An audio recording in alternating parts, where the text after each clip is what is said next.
Hi folks, congratulations on the purchase of your Jackson forward fold. In this tuition, I'm going to show you how to put up the awning using everything you see here.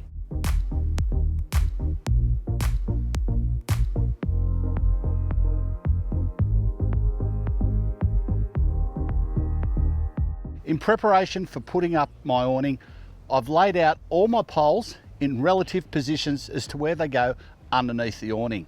By being prepared, planning ahead, it'll make it a lot easier. I've even put pegs in the ground in roughly the position each rope will need to go. If the wind picks up and I need to rope it down as I move along, it's so much easier to do.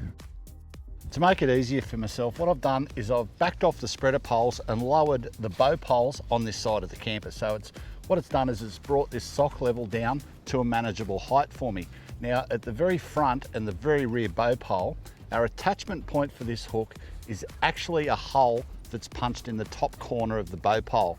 On the center bow pole is actually an eyelet that you're going to be looking for. So now I can simply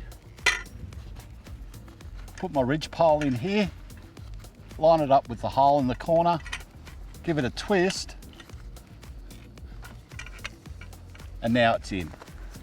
So if I extend that down to the ground, that'll stay put and won't move until I'm ready to extend it out. So now I can get my other two set up, ready to zip the annex roof on. Now I'm ready to attach my awning roof. So I need to start the zipper up in the top corner here. The zipper generally will start at the back of the camper. To make life easy, I've got my trusty window pole with a hook on it.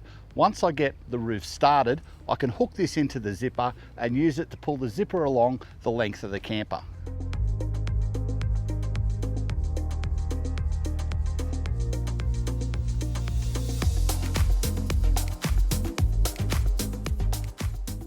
The window pole is also a handy tool for flattening down the Velcro across the top. The better you seal that Velcro up, the better it'll try and keep water out of the zipper.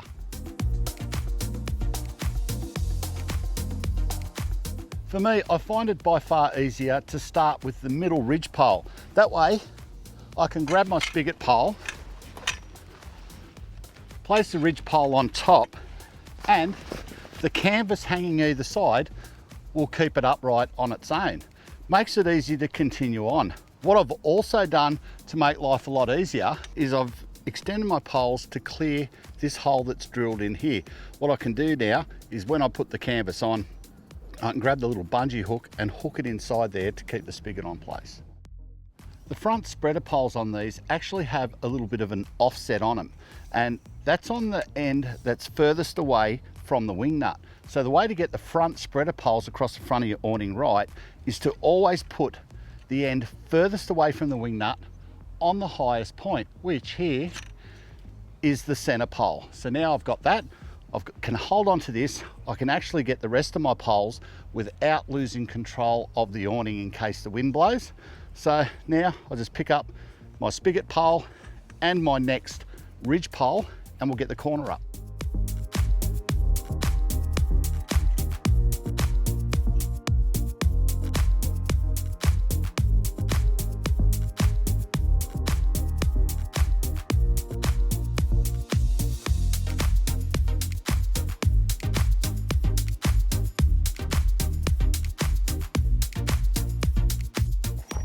Now I've got the eyelet on, grab my little hook here and pop it in that hole. Now that'll make sure this canvas can't blow off the top of that spigot, make life a lot easier for myself. And while I've got it in position, I'll extend this ridge pole, get the canvas taut, do up one of my little Velcro retainers underneath the awning here, and that's quite secure. But as belts and braces, I can now attach these ropes to hold this corner steady so it can't move and it'll keep control of the whole awning.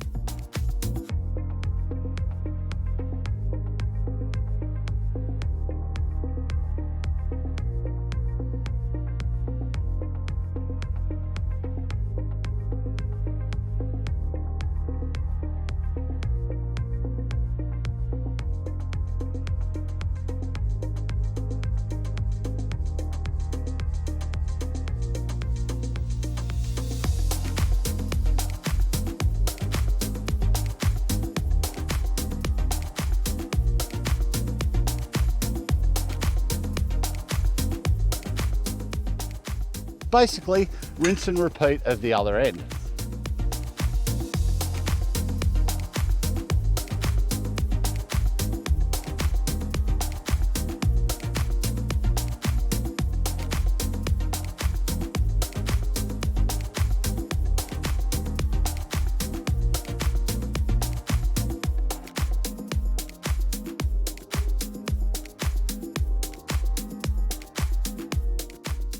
Now I've got the gable over the front of the awning structure. I've got my middle spigot pole through the eyelet on top. I can now fasten it to the little hole here and start adjusting all the poles and get them all in the right position and the right length.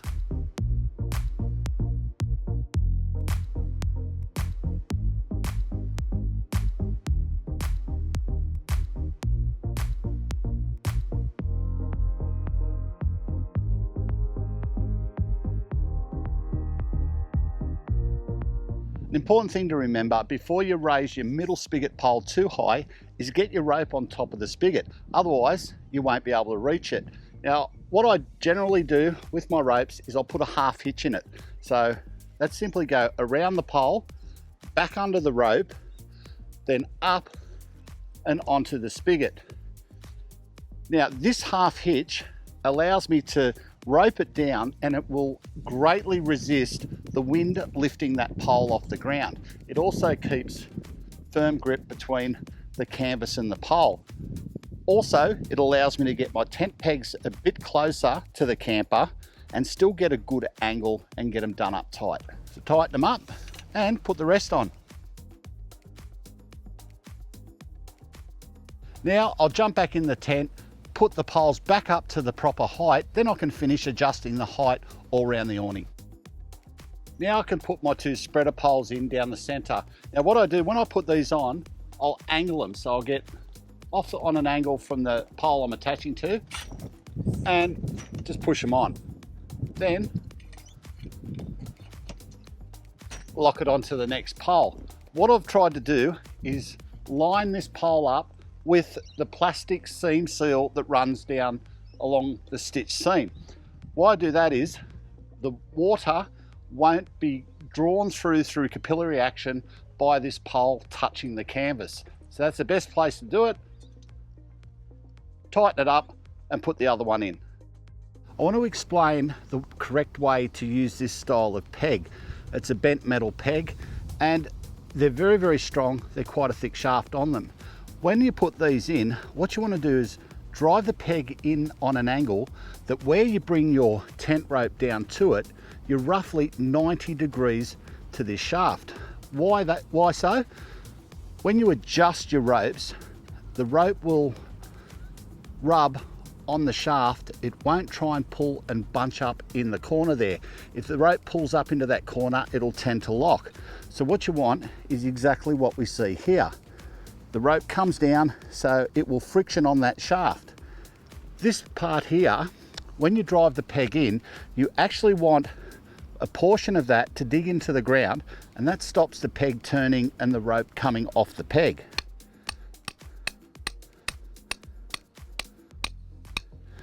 And there you go, that peg can't twist. There's still plenty of room under there that when we want to get it out, we can pop another peg underneath and lever it out of the ground or use a hook hammer, and this rope will run freely on the peg when you're doing an adjustment. There you go, folks. Doesn't look too bad if I do say so myself. That's about 10 minutes work in a nice casual fashion for two people. Follow the steps. Remember, prepare well, get your pegs, ropes, poles, everything laid out, and it'll run entirely smooth.